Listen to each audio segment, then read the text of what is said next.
Hi, I'm Matt with Hoffmann Brothers, and today we're going to be reviewing what to do when you have a clogged bathroom sink. The items you're going to need for this video is going to be some channel locks, pipe dope, a bucket to catch the water when you remove the trap, and a small wash rag to clean up. When you're experiencing a bathroom sink clog, the clog is going to be in one of three places. It's either one, going to be in the pop-up assembly that is located here in the bowl.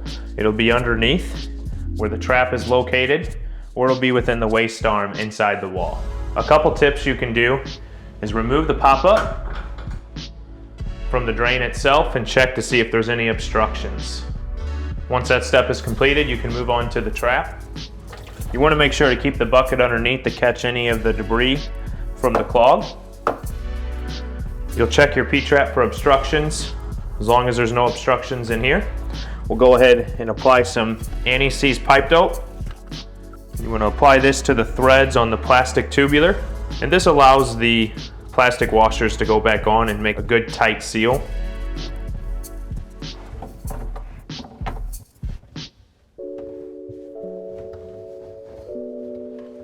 Once you've reinstalled the P-trap, you can test the line to see if the line is open and flowing. You want to test it for at least a minute. If the line is open and flowing, then you've removed the clog.